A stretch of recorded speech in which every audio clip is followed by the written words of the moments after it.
On continue donc notre petit voyage au pays des kanji. On en était au 1566. Bravo à vous si vous suivez ça depuis pas mal de temps. Voilà, que dire de plus, à part qu'un petit like, un petit commentaire, un petit follow, ça fait toujours plaisir et ça, c'est utile pour vous si vous voulez un peu suivre ce que je publie. Voilà.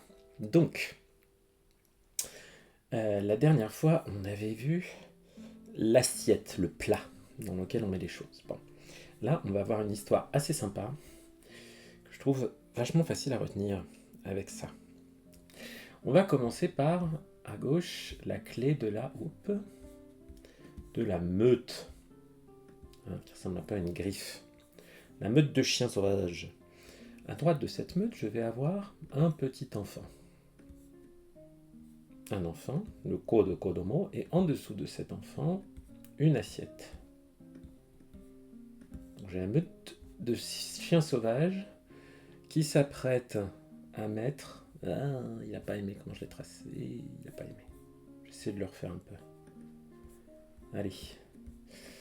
Donc la meute de chiens sauvages qui va faire son goûter, qui va manger un petit enfant dans une assiette.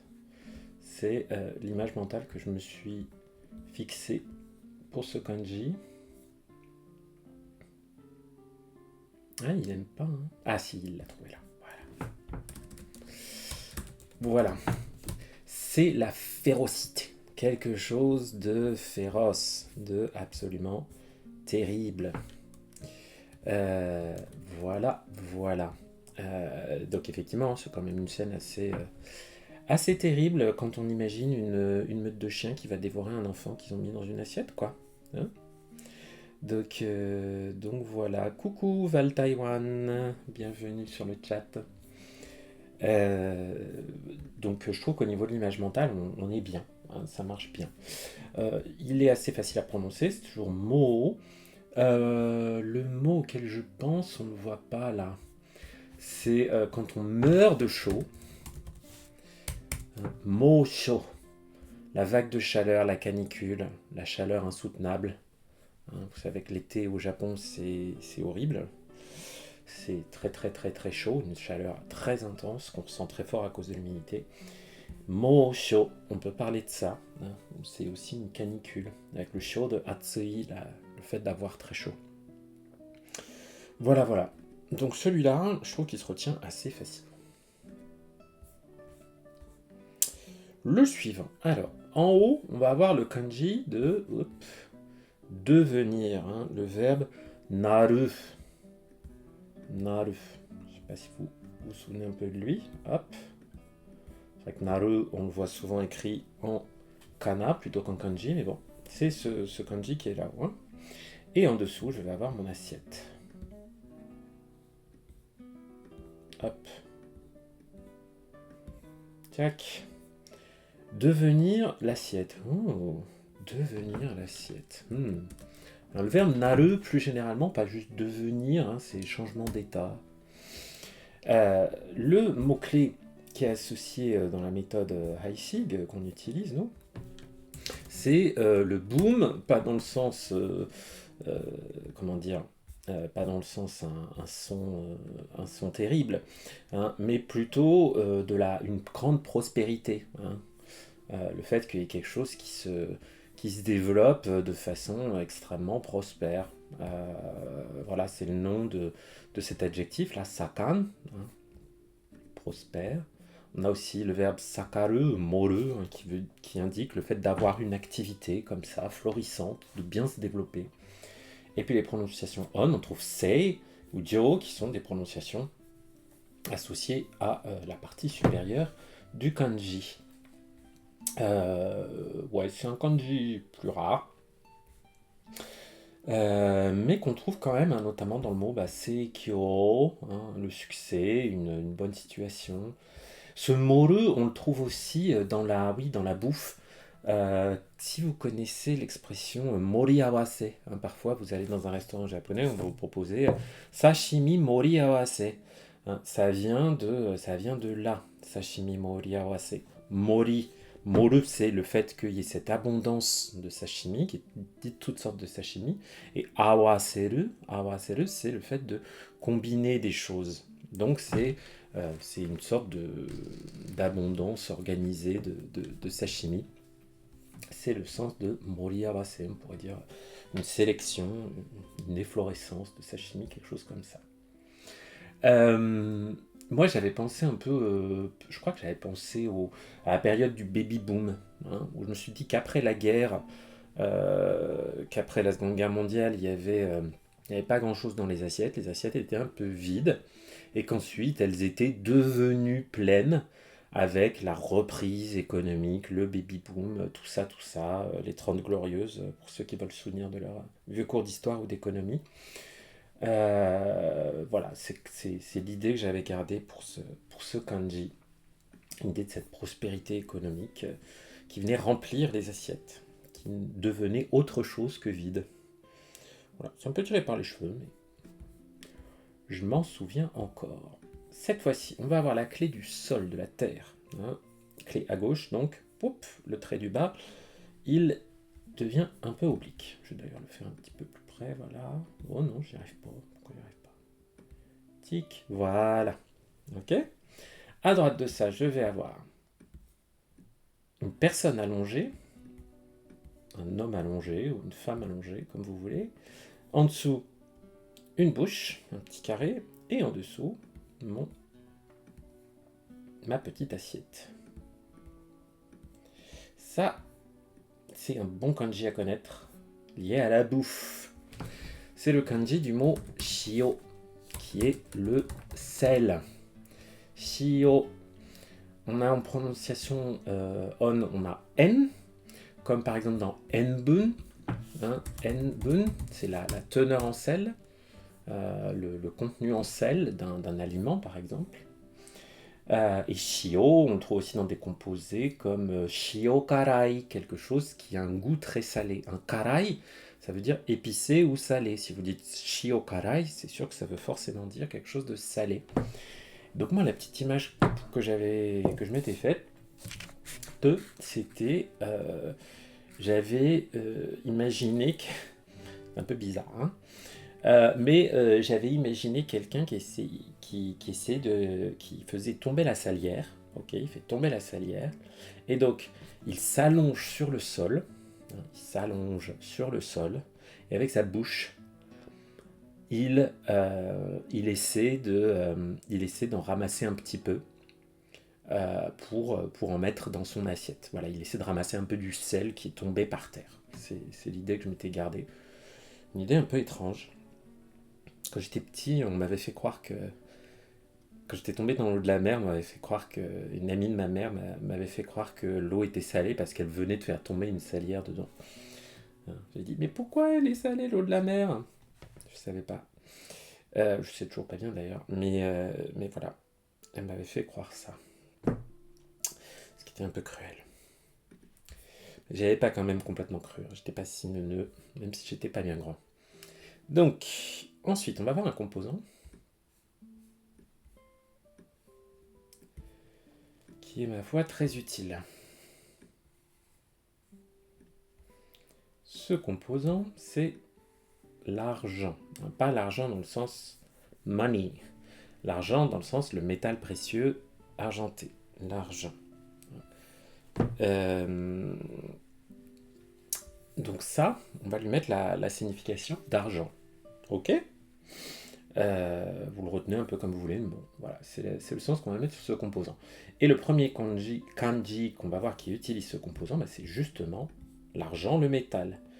Et comme la plupart des métaux, il va utiliser la clé du métal, hein, donc le kanji de l'or. Là aussi, hop, légèrement biseauté en bas. Et à droite, hop, j'ai mon argent, ma partie argentée. L'or et l'argent, eh bien, tout ça, ça veut dire le métal argenté, l'argent. Voilà. Prononciation shirogane, c'est assez rare. On va surtout avoir gin, comme dans Ginkakuji, hein, le pavillon d'argent à Kyoto, si vous êtes allé à Kyoto, vous avez sans doute vu le pavillon d'or, qui est recouvert d'or. Le pavillon d'argent, lui, il n'est pas recouvert d'argent. Il est beaucoup plus sobre. Il est en bois, tout simplement. Mais le jardin du pavillon d'argent est très très très joli. Très très très agréable. Et il y a un peu moins de monde qu'au pavillon d'or. Voilà. Donc l'argent. Et cet argent, oulala mes amis, on va le voir dans un gros paquet de kanji qui arrive. Vous êtes prêts? Allez, zou. D'abord, on va le voir avec la clé de l'état d'esprit. Ça, c'est le cœur, version 3 traits à gauche, le cœur, l'esprit, kokoro. Et quand il est ramassé comme ça sur la partie gauche, c'est le sens d'un état d'esprit. Là, on a un état d'esprit lié à l'argent. Ok. Le métal argenté. État d'esprit argent. Qu'est-ce que ça veut dire que ce truc? Alors, est-ce qu'il me l'a reconnu déjà? Oh, il aime pas la façon dont je fais celui-là. Ah, peut-être que je fais pas les traits dans le bon ordre. Ah, j'ai retenté, ouais. Peut-être que j'ai fait en premier le petit trait qu'il aime pas. Il préfère que je fasse d'abord le grand. On va voir. Je vous rappelle que je ne suis pas un professeur de calligraphie du tout. Ouais, là il l'a vu. Donc, grand trait en premier. Je me tiens pour dit. Le sens de ce kanji, c'est le fait d'avoir du ressentiment. Un peu, vous savez, du ressentiment, pas juste du ressenti, un peu de la jalousie, de détester quelqu'un, un peu de la haine. C'est le sens du verbe uramu, comme dans la chanson Urami Bushi qui est sur la BO de Kill Bill. Pour ceux qui aiment Tarantino. Voilà, urameshi, c'est quand on est plein d'amertume, qu'on reproche quelque chose à quelqu'un. Kon, la lecture kon, on la trouve dans enkon, par exemple, qui veut dire aussi ça. Voilà, c'est l'équivalent de a grudge. C'est quand vous avez, je ne sais même pas comment on dit ça en français. To hold a grudge. Quand vous éprouvez du ressentiment. De l'antipathie, on va dire. Et bien là, dans notre petite histoire, c'est quoi l'antipathie qu'on ressent? Et bien moi j'ai pensé aux Jeux Olympiques, enfin j'avais pensé bien avant d'avoir les Jeux Olympiques à Paris. Et c'est les deux petits en premier et le grand à la fin. Bah tu m'en diras, attends, écoute, on verra bien. Je tenterai comme ça la prochaine fois. Merci Val. De toute façon, c'est vrai qu'on s'en fiche un petit peu tant qu'on est sur le numérique. Bref, donc moi j'ai pensé à quelqu'un qui avait eu la médaille d'argent à une compétition et à son état d'esprit vis-à-vis du vainqueur. Et bien qu'est-ce qu'il ressentait vis-à-vis du vainqueur? Il lui en voulait à mort. Comment t'as pu me faire ça? Me priver de mon rêve de podium, mon rêve de médaille d'or aux Jeux Olympiques. Voilà. Donc l'état d'esprit quand tu reçois la médaille d'argent, c'est la haine. Donc c'est pas une histoire qui est un modèle de sportivité, mais j'ai réussi à le retenir. Le suivant. Hop. La clé du bois, de l'arbre. Et à droite, un petit, hop. Et un petit argent. Notre métal argenté. Alors, celui-là, je ne me souviens plus trop de l'histoire mnémotechnique que je m'étais faite. Ça c'est dommage. Ça c'est un kanji très courant. Oh, seulement N2, franchement je l'aurais bien vu N3 celui-là. Pour des termes comme yane, le toit, avec cette lecture ne. Et la lecture kon, comme dans konpon, qui veut dire l'origine, la racine de quelque chose. Donc c'est le sens de ce kanji, la racine.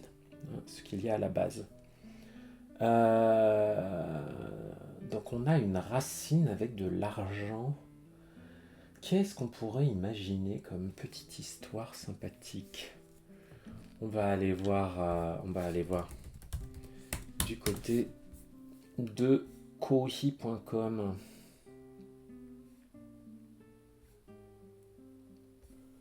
Quelqu'un qui a imaginé un arbre magique dont les racines étaient argentées. Ah si, je crois que je me souviens de ce à quoi j'avais pensé. Oh, c'était un peu tordu.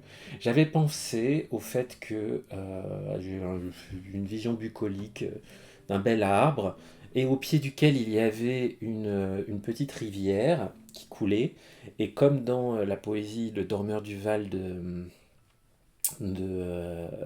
dédicace à Val dans le chat, euh, Le Dormeur du Val d'Arthur Rimbaud, qu'il y avait des haillons d'argent, c'est ça dans la poésie, qu'en tout cas les reflets de ce petit ruisseau à la racine de l'arbre, qui passait entre les racines de l'arbre, faisaient comme des rayons argentés.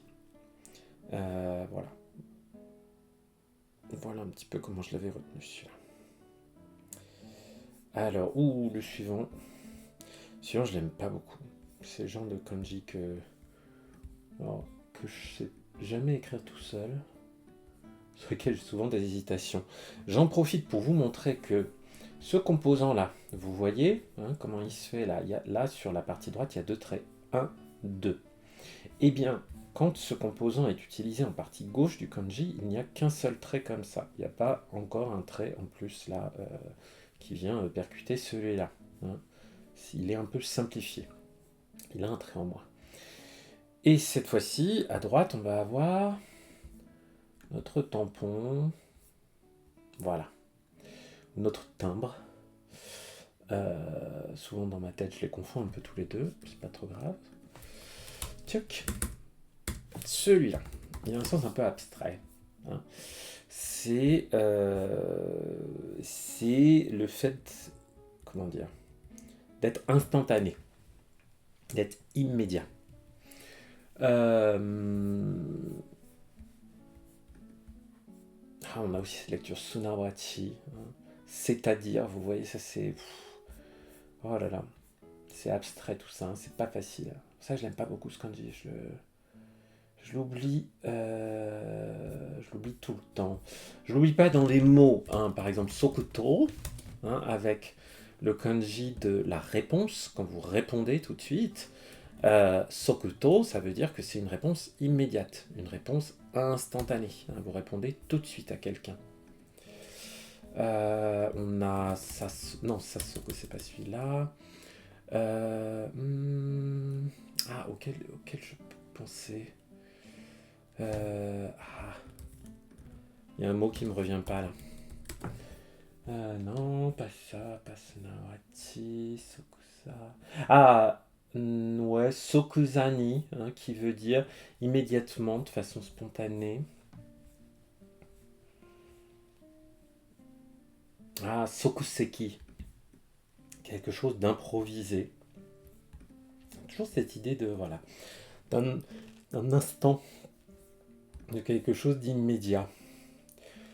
Et je crois que je m'étais fait une histoire où si tu tamponnais ton courrier avec un seau en argent, eh bien, ça allait te permettre d'avoir une livraison en un instant, qu'il allait être livré immédiatement par la poste, par le Pony Express, par pigeon voyageur, tout ce que vous voulez. Mais en tout cas, que c'était instantané. Mais celui-là, c'est pas trop mon copain. Ce kanji-là. Et alors, le suivant, il est très bizarre. Mais il est tellement bizarre que je sais pas, on le retient un peu. Donc, en haut, j'ai le vautour. Le vautour. En dessous, j'ai le mauvais œil, l'œil de biais. Hein, l'œil qui est sur le côté. Ok. Encore en dessous, je vais avoir l'argent. Et à droite, je vais avoir de la colle. Il a vraiment une forme étrange ce truc, on dirait une espèce de robot là. Et vous voyez, hein, pas d'hésitation pour Jisho non plus pour le retrouver lui. Celui-là, alors c'est un Joyo kanji, pourquoi je ne sais pas, parce que franchement c'est pas un kanji fréquent du tout, mais du tout les amis. Il se prononce Shaku et il signifie un baron. Voilà. Donc là, on est un peu dans le caca pour essayer de se faire une histoire mnémotechnique facile, parce qu'un baron, c'est pas non plus un terme qu'on a tout le temps. Coucou abeille. Ce Shaku, Euh, je sais même plus quelle histoire je m'étais faite pour ça. Un truc du genre. En fait, j'avais pensé à Harry Potter. J'ai pas mal d'histoires à Harry Potter, ça m'a marqué. Et je crois que dans Harry Potter, il y a un fantôme qui hante. Il y a des fantômes qui hantent chaque maison. Et là, j'avais pensé à celui qui hante la maison de Serpentard. Alors, je suis un Serpentard, hein, by the way. Serpentard Power, Team Serpentard. Slytherin en anglais. Et parce qu'en anglais, il s'appelle le Bloody Baron. Hein. Ah, dans le jazz, c'est excellent ça, en phonétique. Bah, peut-être que c'est un baron qui jazz. C'est Miles Davis, c'est le baron du jazz. C'est bien aussi ça. Tu peux te faire une histoire comme ça. Donc notre baron là, hein, le baron sanguinaire de Serpentard, bah, il aime bien l'argent. Il distribue des heures de colle. Comme c'est un gars de Serpentard, il est un peu lugubre. Il a un gros vautour sur la, il a un gros vautour sur l'épaule et il te regarde d'un mauvais œil. Bon, je m'étais fait une vague image mentale, mais en même temps, ce kanji, il a vraiment, je sais pas, il y a aucun kanji qui ressemble à ça, quoi. On peut pas le, quand on le voit, on se dit toujours, hein? Comme on le voit pas souvent, on peut faire une petite pause dessus. Et puis alors en termes de composé, je vois pas trop ce que je peux vous. Rakushaku le comte, hein, vous voyez, c'est vraiment ça, hein, des marquis, des choses comme ça. Donc il veut dire ce qu'il veut dire, notre baron. Le suivant commence par le bambou en haut, Takekanori. Et en dessous, je vais avoir mon truc instantané, mon instant. Hein, qu'on vient d'avoir. Bim.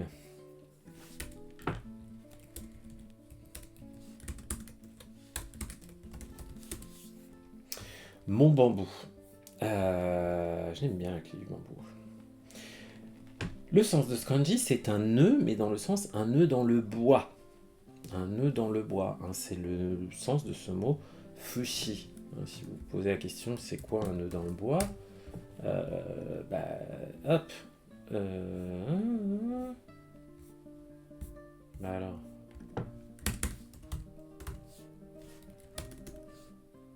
Voilà, hein, c'est ça. C'est ça. Les nœuds dans le bois. Voilà. Donc c'est ça le sens premier de ce kanji.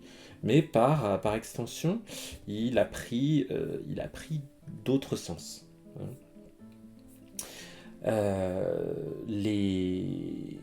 Notamment, attends, avec quel mot je vais vous mettre ça? Euh, il veut dire aussi un joint, une articulation entre quelque chose, un passage. Vous voyez, comme le nœud dans le bois, c'est peut-être un passage, c'est peut-être la jointure entre le tronc et la branche, par exemple. C'est de là qui vient votre nœud, c'est parce que la branche, il faut bien qu'elle parte d'un certain endroit. On le trouve dans un très beau mot, très japonais, qui est kisetsu, hein, les saisons. Donc il y a un peu peut-être cette idée d'enchaînement des saisons, cette jointure entre les différentes saisons qui est associée avec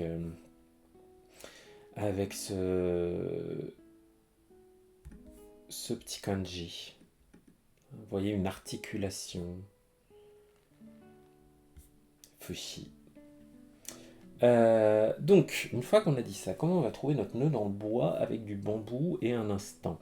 Eh bien, le bambou, alors si vous en avez déjà eu chez vous, vous savez peut-être que ça pousse, mais comme une mauvaise herbe. Ça pousse très vite, ça fait des rhizomes, ça fait des réseaux de malades sous le sol. Bref, le bambou, faut faire attention quand on en met parce que ça peut être très invasif.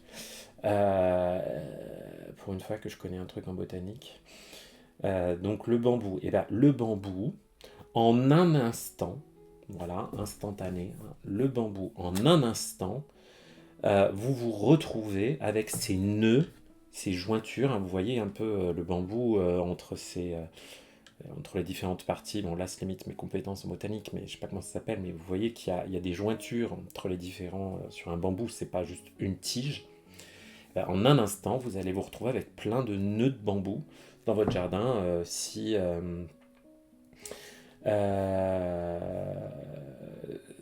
Tac, tac, tac. Si vous en plantez. Ah, oui, en quoi il fait référence à mélodie? Tout. Il est où déjà le mot? Bah, je me demande si on dit pas Kyokusetsu.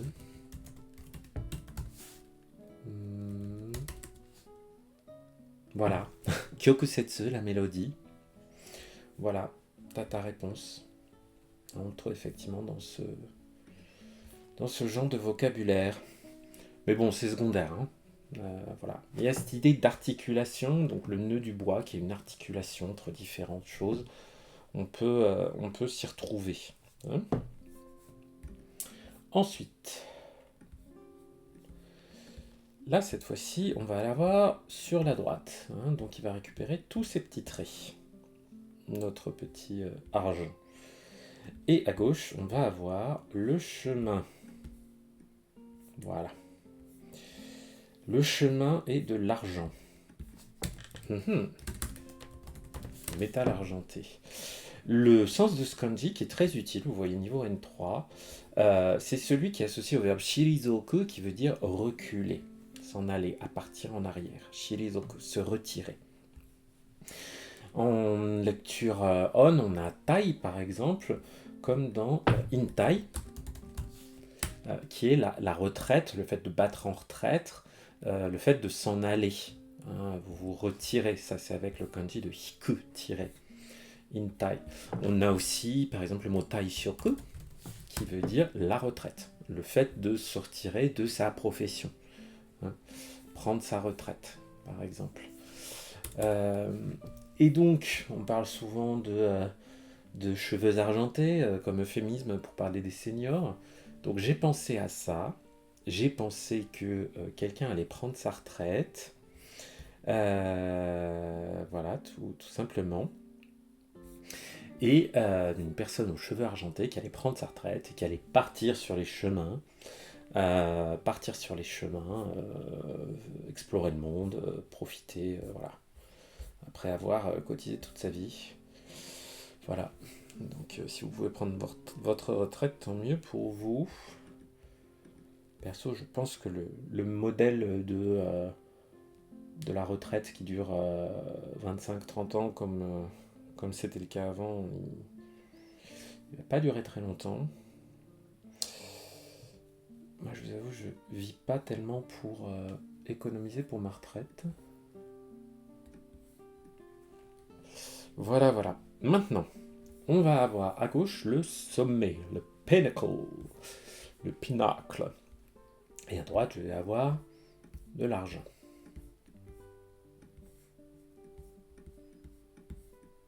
Ok. Ce kanji-là aussi, il est très courant. C'est bien, aujourd'hui, on en voit des assez courants. C'est le verbe kagiru, qui veut dire limiter. On a aussi cette lecture on qui est gen. Comme par exemple genkai, hein, la limite. Oh genkai da, je n'en peux plus, j'ai atteint mes limites. Oh genkai da, genkai. Voilà. Et donc kagiru, limité, confiné. Et voilà, dekiru kagiri, autant que vous pouvez. Hein. Il y a aussi des structures grammaticales avec kagiri qui sont intéressantes, qui je pense doivent être niveau N3, peut-être N2. Donc il y a l'idée de limiter quelque chose. Hein. J'ai repris un peu mon idée. Donc voilà, le mot-clé c'est limite. Hein. J'ai imaginé que la personne qui tout à l'heure était sur son podium avec sa médaille d'argent et qui en voulait beaucoup à celui qui avait la médaille d'or, elle se sentait limitée de ne pas pouvoir accéder au sommet, hein, accéder au top du top. Voilà, que c'était une limitation qu'il a qui l'embêtait beaucoup. Hop, ensuite, le suivant. À gauche, on va avoir l'œil, et à droite, on va avoir notre métal argenté, notre argent. Hop, un œil en argent. Un œil en argent. Ce gan là, tel qu'on le trouve souvent, ça représente vraiment un œil, hein, vraiment l'organe, l'œil. Hein, donc c'est pas très difficile. On peut aussi le lire parfois juste mais, hein, souvent vous allez le voir comme ça, utilisé dans des œuvres plus littéraires. Quelqu'un qui veut faire un peu un effet de style au niveau des kanji, il va utiliser ce kanji là pour dire mais. On le trouve aussi dans le mot megane. Hein, megane, les lunettes, hein, c'est un peu un ateji. Megane, c'est pas la première fois qu'on voit ça, on pourrait tenter de lire gankyo avec les lectures on, mais non, ça se lit bien megane, les lunettes de vue. Littéralement les miroirs sur les globes oculaires. Les miroirs des globes oculaires. Gan, qu'est-ce qu'on a avec Gan Ganchu, la considération. Hein, le fait d'entrer, d'être dans mon regard, d'être dans mes yeux. Qu'est-ce qu'on a Manazashi. Voilà, Manazashi, le regard. Avec la lecture mana, manako, les yeux. Donc, oh, il est mis en N1, ok. On aurait pu l'imaginer en N2. On le voit quand même pas mal, surtout sur Megane. C'est vrai que Megane, souvent ça va être écrit en kana, mais dès que vous allez regarder des bouquins, des romans, des choses comme ça, Megane, vous allez le voir écrit en kanji. Hein. Assez clairement. Megane, voilà. Ah, Chimanako, excellent ça, les yeux injectés de sang. Je n'avais pas ce mot-là en stock. Je vais me le rajouter à mon Anki. Eh oui. Mon Anki auquel je suis un peu moins fidèle en ce moment. Enfin, je suis pas en retard non plus, mais j'ai loupé parfois quelques journées. Allez. Chimanako. Ok.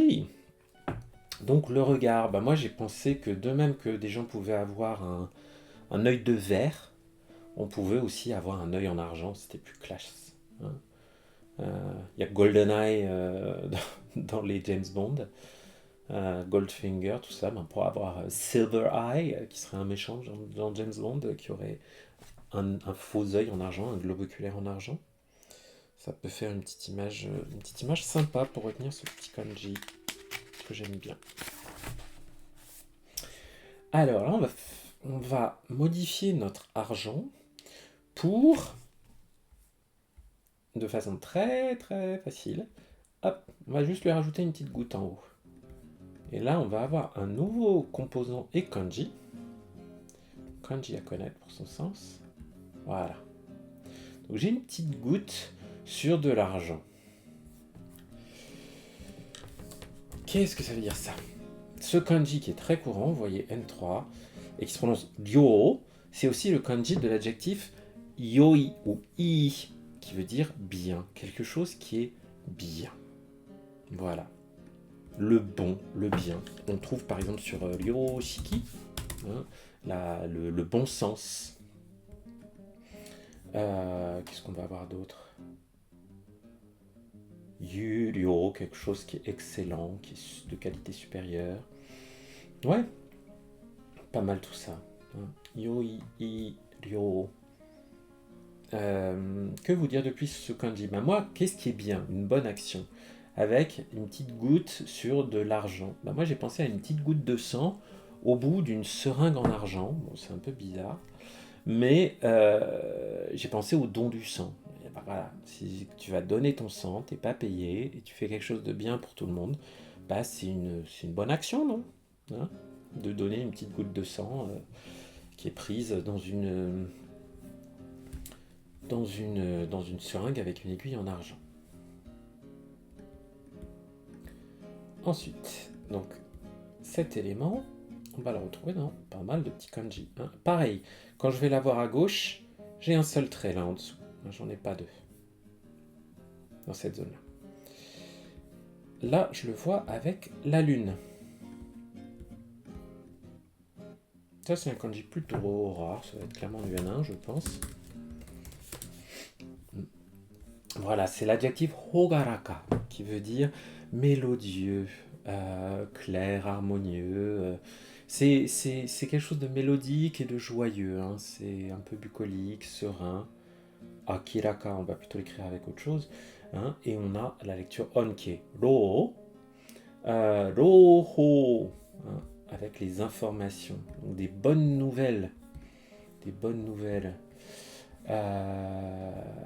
Voilà, sinon cet adjectif hogaraka qui veut dire serein, mélodieux, voilà, quelque chose qui est de bonne humeur et calme et zen. Hein. Donc quelque chose de mélodieux. La bonne lune, moi j'avais pensé à mélodie d'une belle chanson liée à la lune qui est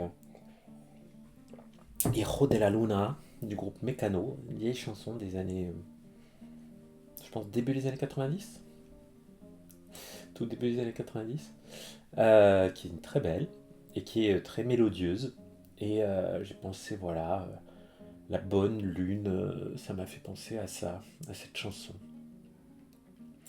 Vous pouvez peut-être, si vous aimez bien Sailor Moon et son générique, ça peut peut-être vous faire un truc avec aussi. Ah oui, sachant que, pardon, j'ai oublié de dire en tant que composant, comme le sens bon, bonne, c'est très banal, Heissig a mis un sens de halo, H-A-L-O. Vous voyez la petite auréole qu'il y a en haut des anges. Hein. Les anges, ils sont bons, ils sont gentils comme tout. Et là, c'est le sens qu'a mis Heissig sur ce kanji. Donc là, vous avez votre ange radieux, hein, vous avez un halo autour de votre lune radieuse, qui est joyeuse, qui est belle, tout ça, tout ça, tout ça. On va aussi utiliser ce sens de halo. Le prochain qu'on va avoir avec ce composant, on commence par la clé de l'eau, Sanzui.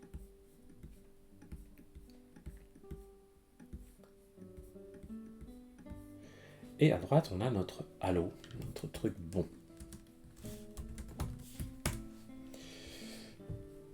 Ce kanji qui se lit ro, comme le précédent, c'est le ro de ronin. Je ne sais pas si vous connaissez le concept du ronin. Hein. Le ronin, c'est le samouraï errant qui n'a pas de maître. Hein, et qui va, comme dans Shitin no Samurai, qui peut être un peu une sorte de mercenaire, par exemple. Le ronin, comme on dit en bon français de chez nous. Donc il se balade. Hein. Donc moi j'ai pensé que le ronin, j'ai vraiment associé ce kanji là au mot ronin pour essayer de le retenir. Hein.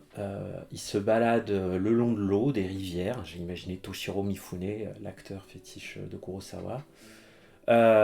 Et comme il fait plutôt, j'imaginais qu'il faisait plutôt des bonnes actions, comme dans les 7 samouraïs, hein, où il se sacrifie, spoiler, pour les villageois, j'ai imaginé que ce ronin qui errait, qui se baladait le long des rivières, de village en village, quand il avait, voilà, comme il avait sacrifié sa vie, il avait, son fantôme avait un petit halo, parce qu'il avait fait que les bonnes choses quand il était, il avait en tout cas sacrifié sa vie pour une bonne cause.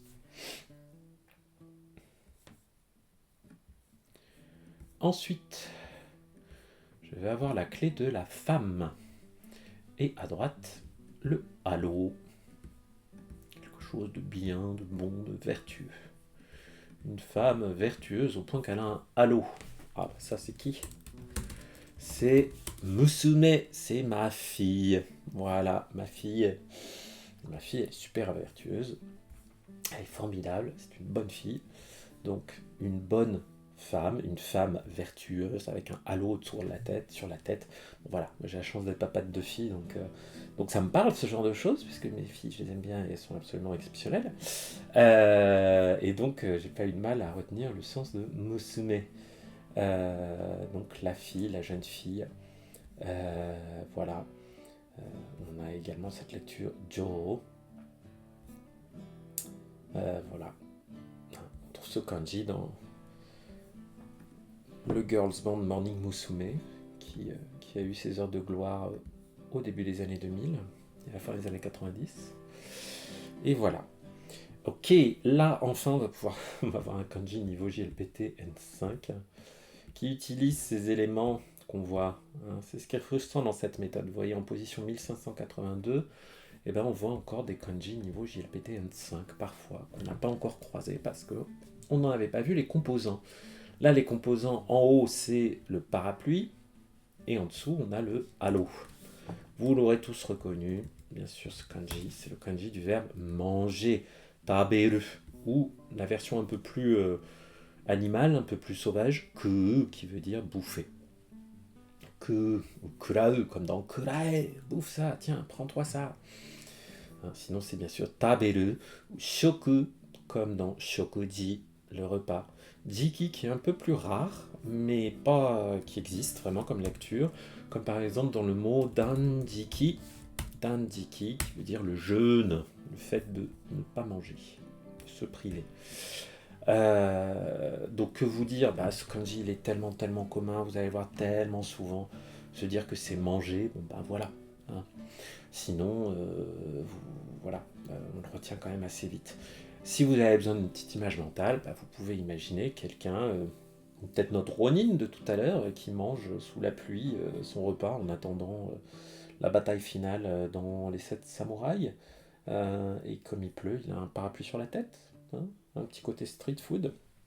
Bon, en vrai, ce candy-là, voilà, vous allez voir tellement qu'il va rentrer tout seul, je vous assure. Et oui, et oui. Si vous êtes arrivé au 1582, vous le connaissez déjà. Et ce kanji, il sert comme composant, hein, à gauche de plein d'autres kanji. Comme d'hab, là, vous voyez encore, quand je le mets à gauche, un seul trait en bas, là, au lieu de deux. Le premier kanji qu'on va voir, c'est Han. Donc, je mange le repas, et à droite, j'ai anti, contre, le han de hantai. Ok. Ce kanji, ça veut dire un repas. Tout seul, il peut se lire meshi. Et puis c'est le han de gohan, le repas. Le repas, le han, c'est vraiment le riz, pas la céréale, mais c'est le riz présenté comme un repas. Le riz qui a été mis dans un bol et parce qu'il a été cuit. Donc voilà, gohan, ça aussi, c'est niveau N4, voire même N5. Il est très habituel. Hein. Donc, quelqu'un qui est anti le fait de bouffer, c'est quelqu'un qui jeûne, c'est quelqu'un qui saute les repas. On peut se faire une petite histoire comme ça. Quelqu'un qui est contre, moi je suis contre les repas, je fais une grève de la faim. Eh bien, je ne vous le souhaite pas d'en arriver là. Bon, puisqu'on parle de manger, tout ça, on va aussi parler de son petit copain. Et là, on va avoir le composant de la bouche ouverte, du bâillement à droite. Hein, ce kanji qui veut aussi dire le manque, quand quelque chose manque. Hein, mais c'est aussi la bouche ouverte. Oh, je bâille. Akubi. Ce kanji-là, il est aussi très commun. C'est le kanji qui veut dire boire, le verbe nomu. Et on trouve les lectures in. On, je connais moins, mais in, on connaît beaucoup. Comme dans. J'ai pensé à shi-in, qui veut dire le fait de goûter, par exemple un vin, un truc comme ça. Inyo, hein, les boissons. Voilà.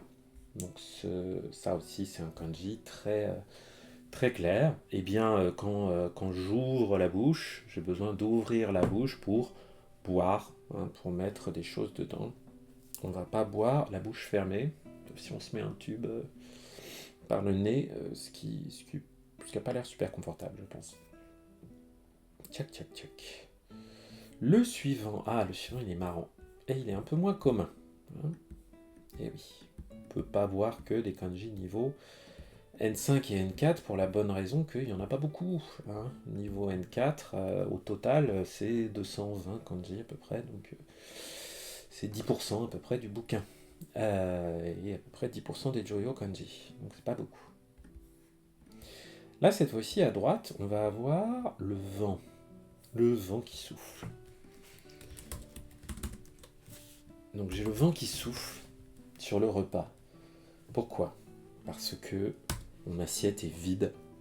Et donc je crève de faim. J'ai imaginé, vous savez, comme parfois dans les westerns et trucs comme ça, on voit une petite bourrasque de vent avec des tumbleweeds, là, des petites herbes folles qui montrent que c'est complètement désert. J'ai imaginé ça, voilà, une assiette complètement vide. Là, je veux manger et c'est complètement vide.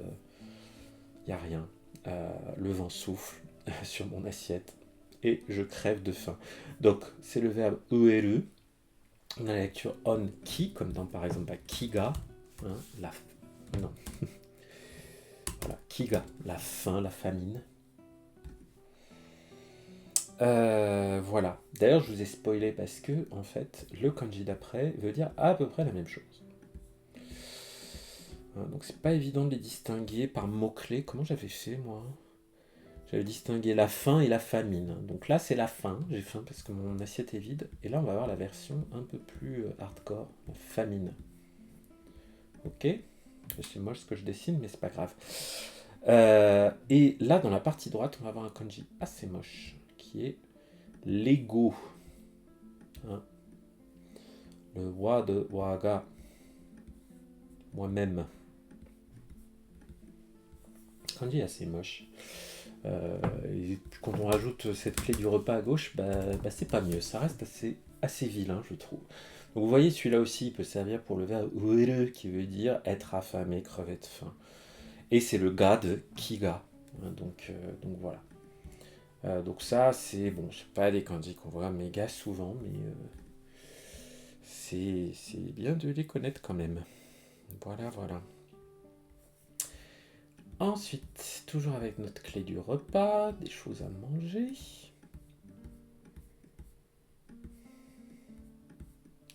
Cette fois-ci, à droite, je vais avoir une personne allongée et en dessous, une serviette, un morceau de tissu. Ok? Attention, hein, c'est pas la ville là, dans la partie droite. Hein. C'est personne allongée plus morceau de tissu. Ce kanji qui se prononce, qui sert à faire le verbe kazaru. Kazaru qui signifie décorer, orner, faire des décorations. Kazaru, voilà, hein, vous voyez, c'est un verbe transitif. Heya o kazaru, décorer la chambre. Et shoku, comme dans.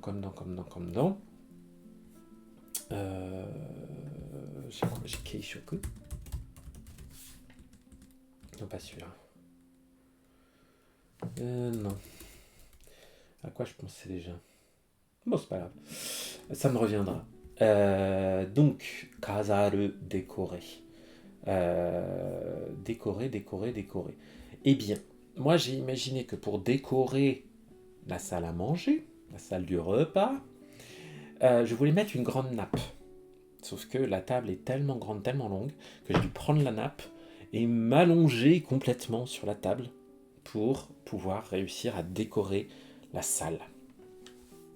Je pensais à une très vieille pub pour un, je sais plus, je crois que c'était pour un produit dépoussiérant, je crois le Please, un truc comme ça, si ça existe toujours.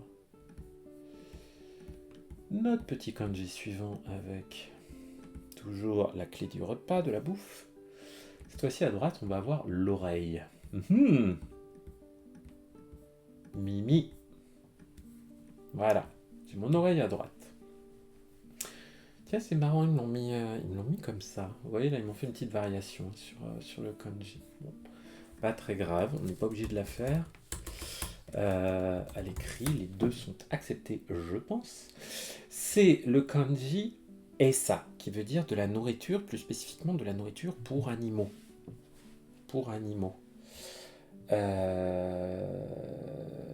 Voilà, quand vous donnez de la bouffe à votre chien, c'est ça. Et ça. Et votre chien, moi j'ai imaginé que dès que c'était le moment du repas et qu'on faisait mine de commencer à ouvrir la boîte de conserve qui contenait la pâtée pour chien, mon chien, je n'ai pas de chien, mais j'en ai eu autrefois, Dick, dès qu'il entendait ce bruit dans son oreille, paf, réflexe de Pavlov, il débarquait et tout de suite il voulait absolument manger et il mourait de faim. Voilà, voilà. Ensuite, le suivant, j'ai ma nourriture, là, mon repas, et à droite, j'ai les bureaucrates, les hauts fonctionnaires. Je ne sais pas si vous vous en souvenez, il y a le toit là. Et voilà, mon fonctionnaire. Donc, où est-ce qu'ils vont manger les fonctionnaires? Où est-ce qu'ils prennent leur repas? Eh bien, ils prennent leur repas dans le bâtiment de la cantine. Ok. Yakata, ça veut dire... c'est un grand bâtiment, c'est un palais, quoi. Donc, et avec la lecture kan, on le trouve à la fin de beaucoup de mots d'appellation de bâtiments officiels. Par exemple, Taishi kan, l'ambassade, là où se trouve le Taishi, ambassadeur.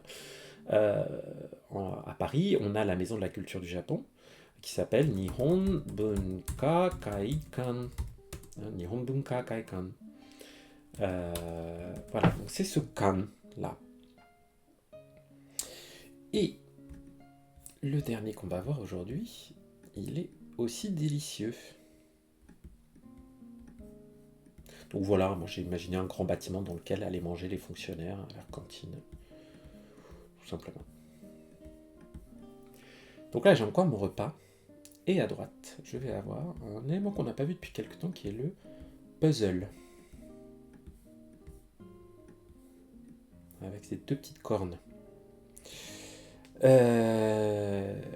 Voilà, voilà. Et le sens de ce kanji, c'est le mochi. Donc ça, on ne va pas le traduire parce qu'un mochi, c'est un mochi. Alors, vous savez, c'est un petit pâté, un petit gâteau fait avec une pâte gluante de riz. S'il est fourré avec de la pâte de haricots rouges dedans, on appelle ça un daifuku par exemple. Donc ça, c'est le mochi. Et oui, le mochi est un joyo kanji au Japon. La fraise n'est pas un joyo kanji, mais le mochi l'est. Il y a une grosse préférence sur tous les trucs à base de riz. Donc mon petit mochi, moi j'ai pensé que mes petits mochi, ils étaient disposés dans leur petite boîte. J'ai une boutique qui vend des mochis pas loin de chez moi. C'est magnifique la façon dont ils présentent quand on en achète plusieurs. Et donc que ça ressemblait un peu à des pièces de puzzle. Voilà. Donc un repas qui ressemble un peu à des pièces de puzzle. J'ai pensé à la boîte dans laquelle il y avait mes petits mochi. C'est des mochi au kaki, toi Val Taïwan dans le chat. Je vois que tu as le kanji du kaki. Dis-moi en plus. Mais j'aime pas trop le kaki, j'avoue, je trouve ça un peu amer. C'est pas trop pour moi. J'ai pas grandi avec cette saveur. Voilà, en tout cas, c'est le dernier petit kanji qu'on va voir aujourd'hui, 1590. C'est cool, ça veut dire que la prochaine fois qu'on va travailler ensemble, on va passer les 1600 kanji. Et ouais, ça fait quelques temps qu'on n'a pas fait un petit milestone. Donc bravo à vous. Et puis voilà, à très bientôt.